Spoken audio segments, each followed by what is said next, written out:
Hi, students. Welcome to Marketing 3336. I'm going to be covering Chapter 15 today from Principles of Marketing, Kotler and Armstrong. The topic is advertising and public relations. This is a particularly interesting chapter. It follows on from our last discussion of interactive marketing communications.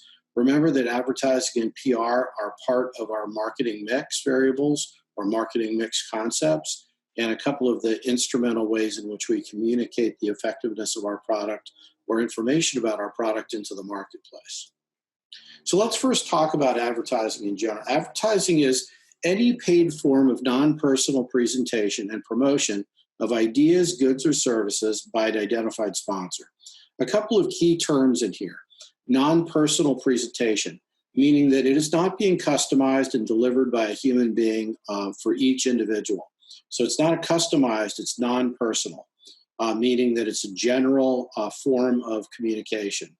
So just like an ad that you would see on a TV ad, for example, or a newspaper ad or anything, it's simply just out there and it's not tailored to any one individual.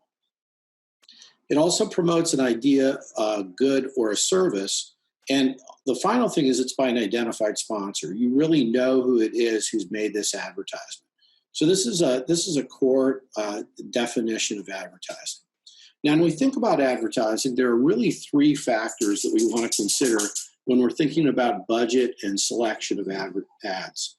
The first is the stage in the product life cycle. We've actually talked about this in previous classes, and this is when we've talked about the entry stage all the way to the maturity stage in the product life cycle. So if we think about where a product stands in the stage of the life cycle, it's very important because it helps us select the type of advertising and the amount that we want to spend on that advertising. You can imagine that a very mature product in the cycle, the spend would be different than a very brand new product that we're trying to introduce. And the style of advertising would actually be quite different as well. Market share. The amount of market that we own. Do we own a lot of the market or just a little? If we own a lot of the market, that really could tell us the type of ads we want to do. So we don't want to spend as much time explaining about our product. We want to spend more time actually just reminding people of how excellent the product is. Or if we have a small share, we might want to actually consider really doing a lot more to persuade people to build on that share of that product. And then lastly, competition. Is it an intense competition or limited competition? That could tell us whether we want comparative elements to our ads, as well as the amount of budget that we need, depending on how our competition is advertising as well in the marketplace. So there are three types of setting advertising objectives. There's three really types of ads that are out there. The first is what we call an informative ad. The second is persuasive, and the last is reminder. So an informative ad is used when you're introducing a new product category to build what we call primary demand. So you've introduced this product or you've introduced this area, and you really want to build demand and people to think about buying this product or buy this category of products.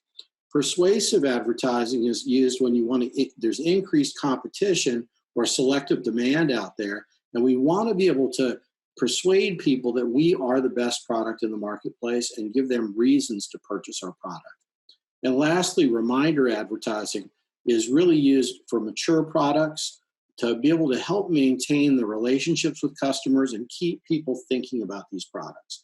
We're going to see one of each of these types of ads and get a flavor for what these ads are like and how people use them to be able to advertise, and companies use them to be able to advertise and deliver a message about their product. The first, let's look at an informative ad. This is for the PS5 launch, and it's PS5. It's the advertisement is called the No Limits ad. It's an award-winning ad. All three of these are very award-winning ads. And remember, this is really for new products, explaining how it works. It really gets out there some information a little bit about motivating people to think about purchasing this product. There's various forms of reasons that we would use this, anywhere from describing the product to just getting people excited about the product. So let's look at the PlayStation 5 launch ad. Exploration. It's in our DNA. There's something inside each and every one of us that compels us to know the unknown. to push past every frontier. We want to see what's never been seen. Hear what's never been heard. 63 miles an hour. Feel what's never been felt. There are no limits to where we'll go, to what we'll discover, to what we'll achieve. We are all explorers, and there are new worlds to explore. So this is an ad for a PS5. PlayStation. Let's now look next at persuasive advertising. So remember, a persuasive ad is where we want to build brand preference.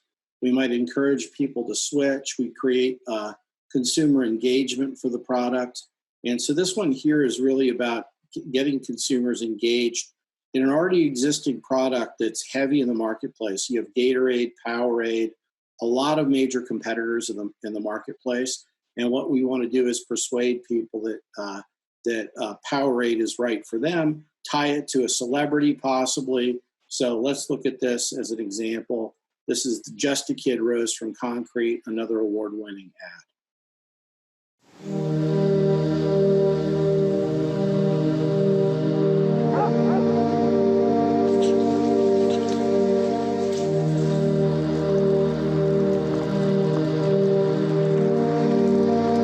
You see, you wouldn't ask why the rose that grew from the concrete had damaged petals.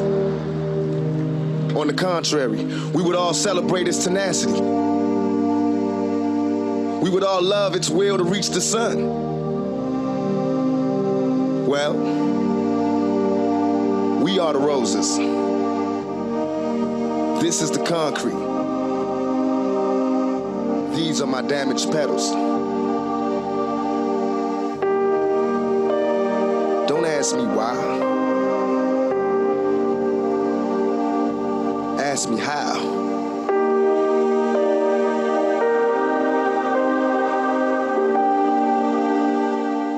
This is an example of a persuasive ad that really builds brand community, engages the customer. So it really it won a number of awards for the use of that ad. Let's look at next. Another ad. This is what we call a reminder ad. This is where we have a mature product. Typically, we're maintaining relationships. We're keeping people's mind out about the importance of this product and the value that this product has really brought to the marketplace. So in this case, we're going to talk about Volvo, very famous for its safety concerns and its ability to deliver safety value to the marketplace. So this is an ad that won an award called 60 Years of the Seatbelt by Volvo.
So you notice all the product placements of the Volvo, anywhere from the tractors to the cars to the selection and focus on safety. And this is an example of a reminder ad.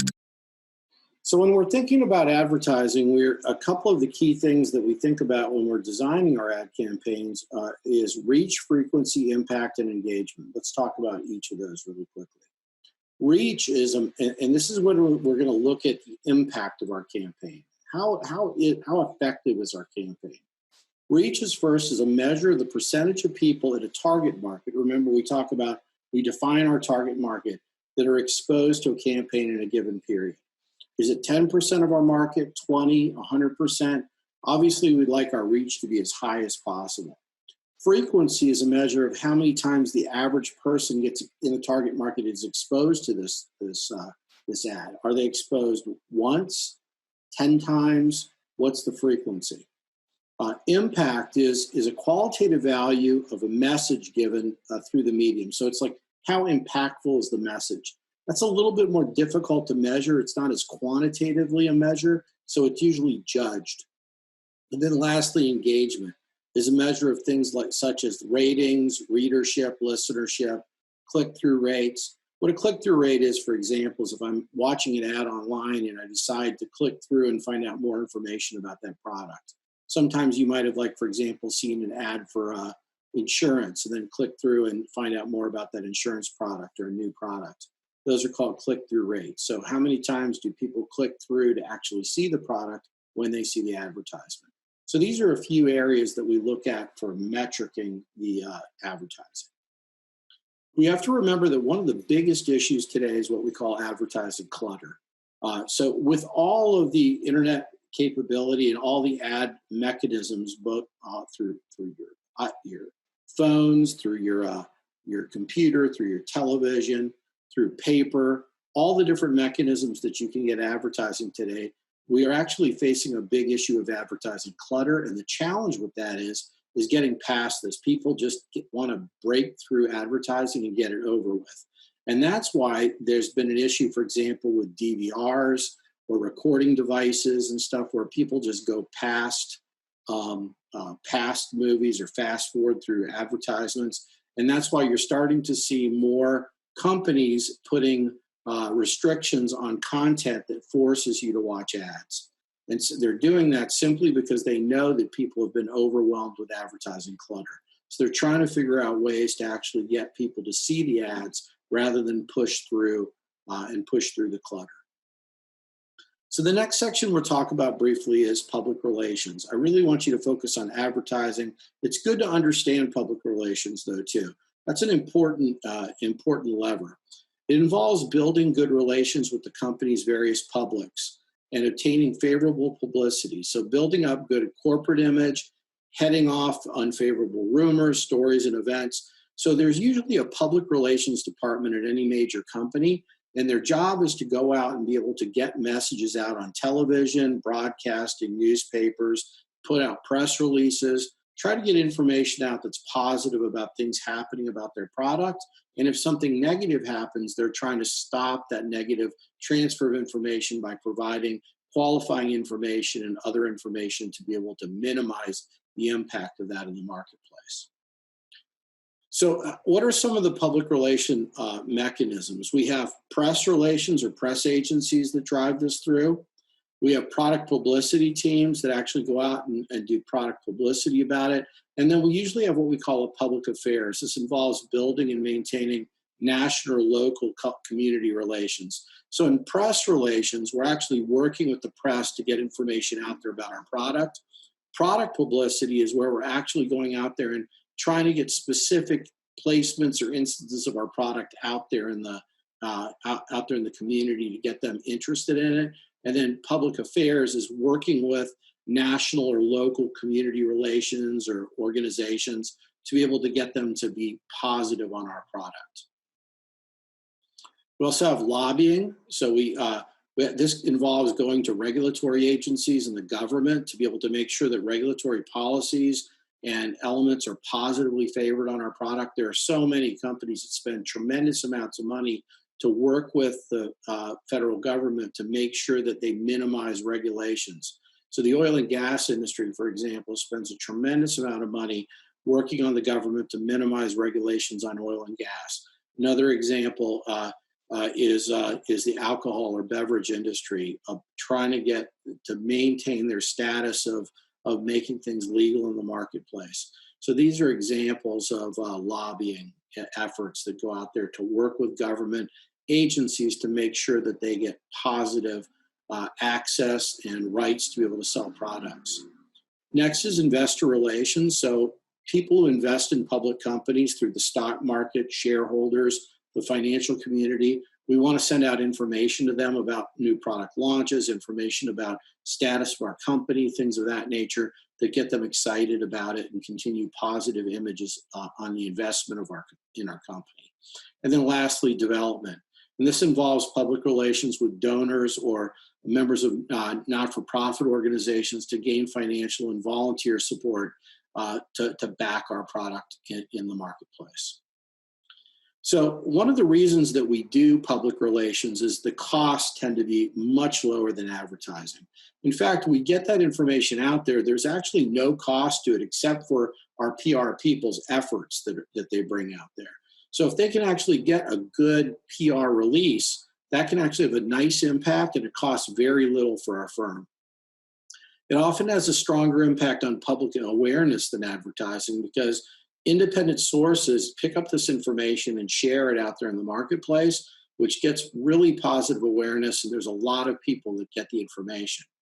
It has the power to engage customers and make them part of a brand story because you're sort of orchestrating the story out in the marketplace about our product, about everything about it.